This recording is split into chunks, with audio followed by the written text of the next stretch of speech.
आज का next topic है, ठीक है, जिसका नाम क्या है, change in profit sharing ratio among the existing partner. ठीक है, सबसे पहला ये समझना है पहले कि एग्जिस्टिंग पार्टनर होता कौन है। ठीक है, तो बता सकता है एग्जिस्टिंग पार्टनर किसको कहते हैं? जो सब फॉर्म में जो पहले से जो फॉर्म में पार्टनर होता है वैसे पार्टनर को क्या कहा जाता है? एग्जिस्टिंग पार्टनर कहा जाता है। ठीक है, जनरली इसका कॉन्सेप्ट क्या है कि चेंज इन प्रॉफिट रेशियो, मतलब जो पुराना पार्टनर पहले से फर्म में है, किसी कारण से वो अपना प्रॉफिट रेशियो चेंज करता है।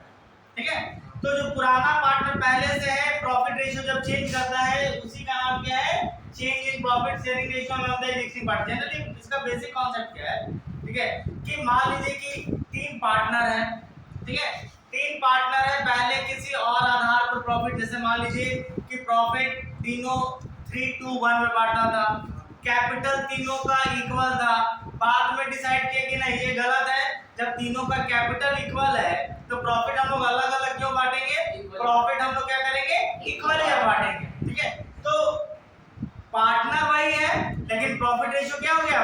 चेंज हो गया। ठीक है, तो अब ठीक है, ऐसे प्रोसेस को कहा जाता है reconstitution of partnership form. Reconstitution का मतलब क्या होता है? इसको हिंदी में कहा जाता है पार्टनरशिप फॉर्म का पुनर्गठन करना। ठीक है, पुनर्गठन करना मतलब क्योंकि आपको पता है कि पार्टनरशिप का शुरुआत किस चीज से होता है? एग्रीमेंट से होता है। ठीक है, जी, एग्रीमेंट में अगर किसी भी प्रकार का अगर कोई चेंजिंग होता है, ठीक है, तो इसको कहा जाता है रिकंस्टिट्यूशन ऑफ पार्टनरशिप फॉर्म। ठीक है, अब जैसे चूंकि पार्टनरशिप फॉर्म एग्रीमेंट से चलता है, तो अगर एग्रीमेंट में किसी भी प्रकार का जब कोई चेंजिंग आएगा तो पुराना एग्रीमेंट खत्म हो जाएगा और नया एग्रीमेंट क्या हो जाएगा? एप्लीकेबल हो जाएगा। ठीक है, तो पुराना एग्रीमेंट का एंड हो जाएगा और नया एग्रीमेंट क्या हो जाएगा? स्टार्ट हो जाएगा। तो कई सिचुएशन में इसमें है जो पार्टनरशिप फॉर्म में क्या होता है? रिकंस्टिट्यूशन होता है। ठीक है, जिसमें पहला एक आता है क्या? यही आता है कि change in profit sharing ratio. ठीक है, पहले पुराना रेशियो कुछ और था, बाद में एक सर्टेन डेट के बाद डिसाइड किया गया कि प्रॉफिट को हम लोग ऐसे बांटेंगे, तो पुराना एग्रीमेंट खत्म करके नया एग्रीमेंट बनाएंगे तब ना फ्यूचर में प्रॉफिट्स को नया रेशियो से बांटेगा। तो पहला होता है क्या कि अगर प्रॉफिट शेयरिंग रेशियो अगर आप चेंज करते हैं तो इसको क्या कहा जाता है? रिकंस्टिट्यूशन ऑफ पार्टनरशिप फॉर्म कहा जाता है। तो पहला रिकंस्टिट्यूशन कब होगा? जब प्रॉफिट रेशियो चेंज करेगा तब। दूसरा आता है क्या कि जब कोई नया पार्टनर फॉर्म में एडमिट करेगा। ठीक है, जैसे मान लीजिए कि पहले से दो पार्टनर था तो दोनों के बीच एग्रीमेंट होगा, जैसे नया कोई पार्टनर फॉर्म में एडमिट करेगा, ठीक है, तो अब तीन के बीच में एग्रीमेंट होगा, तो पुराना ए बी का एग्रीमेंट खत्म होकर फिर नया ए बी सी का एग्रीमेंट बनेगा। ठीक है, तो ऐसे को क्या कहा जाता है? रिकंस्टिट्यूशन ऑफ पार्टनरशिप फॉर्म कहा जाता है। उसी तरह से तीन पार्टनर था, कोई पार्टनर एक सर्टेन डेट के बाद फॉर्म से रिटायर हो रहा है। ठीक है, कौन से क्या हो रहा है? वो रिटायर हो रहा है। ठीक है, तो पहले ए बी सी तीन में एग्रीमेंट था, जैसे ही बी अगर फॉर्म से हट जाता है तो बच जाएगा ए और सी, तो नया एग्रीमेंट फिर ए और सी के बीच हो जाएगा। इसको कहा जाता है क्या? Reconstitution of partnership form. ठीक है, उसी तरह से अगर किसी पार्टनर का डेथ हो जाता है, ठीक है, दो पार्टनरशिप फॉर्म जब आपस में मिलकर एक नया जिसको एमाल्गमेशन ऑफ पार्टनरशिप फॉर्म कहा जाता है, तो भी क्या होता है? रिकंस्टिट्यूशन ऑफ पार्टनरशिप फॉर्म कहलाता है। ठीक है, अब यहाँ पे पहला ये जो टॉपिक हम लोग पढ़ेंगे, ठीक है, जिसका नाम क्या है? Change in profit sharing ratio. ठीक है, ये पहला वही है और उसी के बारे में पूरा हम लोग यहाँ पे एक्सप्लेनेशन पढ़ेंगे कि प्रॉफिट शेयरिंग रेशियो जब चेंज होता है तो क्या क्या इफेक्ट होता है, क्या क्या अकाउंटिंग ट्रीटमेंट हम लोग को करना होता है। ठीक है, तो जब प्रॉफिट शेयरिंग रेशियो जब चेंज होगा, ठीक है, तो उसमें बहुत सारा अकाउंटिंग ट्रीटमेंट करना होता है। तो सबसे पहला क्या होता है? Calculation of new profit sharing ratio. सबसे पहला क्या निकालना होता है? न्यू प्रॉफिट शेयरिंग रेशियो निकालना होता है और उसमें गेनिंग एंड सैक्रिफाइसिंग निकालना होता है, जो अभी हम बताएंगे क्या होता है। दूसरा क्या होता है? अकाउंटिंग ट्रीटमेंट ऑफ गुडविल, यानी कि गुडविल का वैल्यूएशन। ठीक है, तीसरा क्या होता है? अकाउंटिंग ट्रीटमेंट ऑफ क्या है? अकाउंटिंग ट्रीटमेंट क्या है? Third, accounting treatment of reserve cumulative and accumulated profit और लॉस का ट्रीटमेंट हम लोग पढ़ेंगे, ठीक है। उसके बाद पढ़ेंगे क्या, revaluation of assets and liabilities, और लास्ट पढ़ेंगे क्या, एडजस्टमेंट ऑफ कैपिटल, ठीक है। इसमें करीब 4-5 टॉपिक हम लोग पढ़ेंगे जो पार्ट बाय पार्ट करके स्टेप बाय स्टेप करेंगे, ठीक है। उसमें से सबसे पहला एक पॉइंट लिखा होगा कि gaining ratio and sacrificing ratio, ठीक है। गेनिंग रेशियो क्या होता है, नाम से गेन का मतलब होता है प्राप्त करना, ठीक है, और सैक्रिफाइस का मतलब होता है त्याग करना, ठीक है। तो अगर किसी पार्टनर में प्रॉफिट शेयरिंग रेशियो जब चेंज होगा, ठीक है, तो कोई ना कोई पार्टनर को प्रॉफिट होगा, किसी ना किसी पार्टनर को नुकसान, ठीक है। जो पार्टनर को प्रॉफिट हो रहा है दैट मींस वो गेनर कहलाता है, वो क्या करेगा, गेन करेगा। और जो प्रॉफिट को नुकसान होगा यानी कि कुछ उसका प्रॉफिट जो घट जाएगा यानी कि वो अपने प्रॉफिट का क्या करता है, वो सैक्रिफाइस करता है। तो गेनिंग का मतलब क्या हो गया कि जिस रेशियो चेंज करने के कारण अगर किसी पार्टनर का प्रॉफिट अगर इंक्रीज कर जाता है that means he is a gaining partner, ठीक है। अगर प्रॉफिट रेशियो चेंज करने के कारण किसी पार्टनर का प्रॉफिट अगर डिक्रीज कर जाता है दैट मींस अगर उसको नुकसान हो जाता है दैट मींस वो क्या कहलाएगा, सैक्रिफाइसिंग पार्टनर, ठीक है। अब सैक्रिफाइसिंग पार्टनर का फार्मूला होता है sacrificing ratio is equal to old ratio minus new ratio, ठीक है। पुराने रेशियो में से जब नया रेशियो घटा दीजिएगा तो क्या निकल जाएगा, सैक्रिफाइसिंग रेशियो निकल जाएगा। और उसी तरह से जब गेनिंग निकालना होगा तो new ratio minus old ratio कीजिएगा तो क्या निकल जाएगा, गेनिंग रेशियो निकल जाएगा।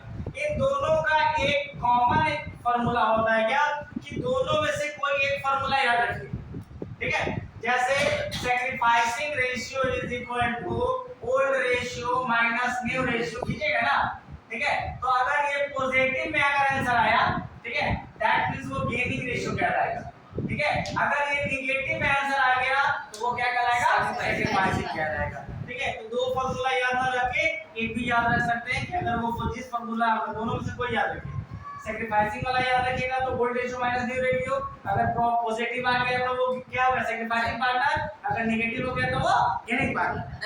हां ये फार्मूला अगर अप्लाई करते हैं तो, ठीक है, old ratio minus new ratio कीजिएगा ना तो अगर इसका आंसर पॉजिटिव में आएगा, ठीक है, तो वो क्या कहलाएगा, गेनिंग, सॉरी सैक्रिफाइसिंग पार्टनर कहलाएगा, सॉरी ये क्या कहलाएगा, सैक्रिफाइसिंग पार्टनर कहलाएगा।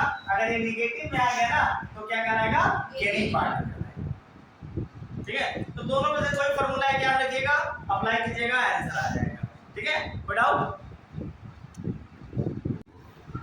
नेक्स्ट टॉपिक है जिसका नाम क्या है, गुडविल, ठीक है। गुडविल क्या है, इस चैप्टर का बहुत ही इंपॉर्टेंट टॉपिक है, ठीक है। गुडविल हर टॉपिक में आएगा, आप चाहे वो आप अभी जो पढ़ रहे हैं उसमें तो है ही है, देखिए इस बार नेक्स्ट चैप्टर अगर आप एडमिशन पढ़िएगा तो उसमें भी गुडविल आएगा, जब रिटायरमेंट पढ़ेगा तो भी इसमें गुडविल आएगा, अगर डेथ पढ़ेगा तो भी गुडविल आएगा, ठीक है। तो गुडविल का ट्रीटमेंट बहुत इंपॉर्टेंट है, आगे गुडविल आएगा, ठीक है। गुडविल क्या है, goodwill is an intangible assets created by name, fame and reputation. Goodwill क्या एक अदृश्य संपत्ति है जो क्या होता है, किसी का नाम, रेपुटेशन जब मार्केट में अच्छा हो जाता है ना तो उसका मार्केट में सेल वगैरह इंक्रीज कर जाता है, ठीक है। तो वैसे को क्या कहा जाता है, गुडविल कहा जाता है, ठीक है। अब गुडविल के बारे में आगे बोलता है क्या कि ये जो गुडविल का कैरेक्टरिस्टिक्स दिया हुआ है आपको बुक्स वगैरह में दिया हुआ है, कैरेक्टरिस्टिक्स क्या क्या होता है, ठीक है। तो पहला इसका कैरेक्टरिस्टिक्स क्या दिया हुआ है, it is an intangible asset, एक यह अदृश्य संपत्ति है। दूसरा क्या है, it is a valuable asset, मतलब इसका वैल्यू है, इसका भी वैल्यूएशन किया जाता है और इसको एसेट्स की तरह माना जाता है, ठीक है। फिर बोलता है क्या कि ये हेल्पफुल है क्या, एक्सेस प्रॉफिट अर्निंग कैपेसिटी, मतलब प्रॉफिट को ज्यादा से ज्यादा कमाने में क्या करता है, ये हेल्प करता है, ठीक है। उसके बाद फिर क्या है कि इट्स वैल्यू इन ठीक है, मतलब ये क्या होता है, इसका वैल्यू एक तो या तो कांस्टेंट भी होता है या घटता बढ़ता भी रहता है, ठीक है। अगर मार्केट में रेपुटेशन खूब बढ़िया चल रहा है, सेल चल रहा है तो गुडविल का इंक्रीज करेगा, अगर थोड़ा सेल वगैरह डाउन हो गया तो गुडविल क्या होता है, थोड़ा सा डिक्रीज कर जाता है, ठीक है। तो ये घटता बढ़ता रहता है। किसी तरह से 2 पॉइंट और है, ठीक है। उसके बाद दिया है क्या कि ओरिजिन ऑफ गुडविल, ठीक है। गुडविल के बारे में दिया हुआ है क्या कि फैक्टर अफेक्टिंग इन गुडविल, उसमें क्या है, पहला क्या है, नंबर है क्या, favourable location of the business, मतलब गुडविल तब अच्छा होगा जब आपका बिजनेस का लोकेशन बढ़िया होगा। फेवरेबल लोकेशन हो मतलब हर आदमी वहां से इजी वे में पहुंच सके, ठीक है, तो वो उससे भी आपका गुडविल का रेपुटेशन बढ़ता है। उसके बाद क्या है, क्या हुआ कि एफिशिएंट ऑफ मैनेजमेंट, अगर आपके बिजनेस का मैनेजमेंट अगर अच्छा है, ठीक है, सारा चीज सिस्टमैटिक ढंग से अगर अरेंज करके अगर बिजनेस रन कर रहा है तो भी आपका मार्केट में रेपुटेशन बनेगा, ठीक है। फिर क्या लिखा हुआ है,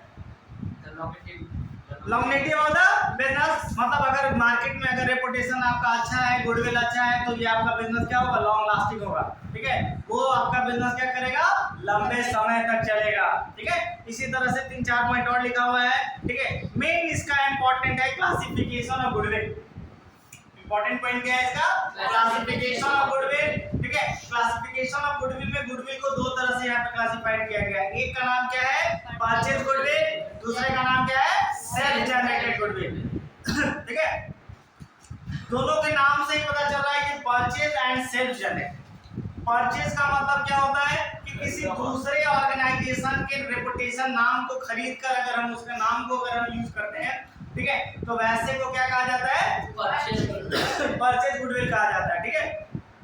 और दूसरा क्या होता है, सेल्फ जनरेटेड गुडविल का मतलब क्या हो गया कि ऑनगोइंग बिजनेस, अगर कोई बिजनेस चल रहा है, ठीक है, और उसका मार्केट में अपने आप में एक रेपुटेशन बन गया है, ठीक है, यानी कि नाम फेम रेपुटेशन बन गया है, तो वैसे को क्या कहा जाएगा, सेल्फ जनरेटेड गुडविल कहा जाएगा। जैसे दानापुर में बहुत सारा फेमस शॉप है, उसका कोई लोकेशन अपना नहीं है, मतलब कोई ब्रांच वगैरह नहीं है, फिर भी उसका रेपुटेशन दानापुर में बना हुआ है और वो बिजनेस चल रहा है, ठीक है, वो क्या कहलाएगा, उसका सेल्फ जनरेटेड गुडविल कहलाएगा, ठीक है। और दूसरे का नाम का यूज करके अगर हम कोई पैसा का बजा रहे हैं, ठीक है, तो वैसे को क्या कहा जाएगा, परचेज गुडविल। जैसे डोमिनोज खोल दिए, पिज्जा हट खोल दिए, ठीक है, तो ये सब क्या है, कोई नाम है उसका हम इस्तेमाल करके यूज कर रहे हैं, ठीक है। तो अगर किसी के नाम को खरीद कर अगर हम अपना यूज कर रहे हैं तो उसको कहेगा परचेज गुडविल, ठीक है। और खुद के द्वारा मार्केट में अगर अपना रेपुटेशन क्रिएट किया गया है, ठीक है, तो उसको क्या कहा जाएगा, सेल्फ जनरेटेड गुडविल कहा जाएगा, ठीक है। अगला इंपॉर्टेंट पॉइंट इसमें क्या है, ठीक, method of valuation of goodwill, ठीक है। इंपॉर्टेंट क्या है, methods of valuation of goodwill, ठीक है। यहाँ पे 3 मेथड्स है गुडविल को कैलकुलेट करने का, 3 मेथड है। एक का नाम है एवरेज प्रॉफिट मेथड, दूसरे का नाम क्या है, सुपर प्रॉफिट मेथड, और तीसरे का नाम क्या है, कैपिटलाइजेशन मेथड, ठीक है। 3 मेथड्स है।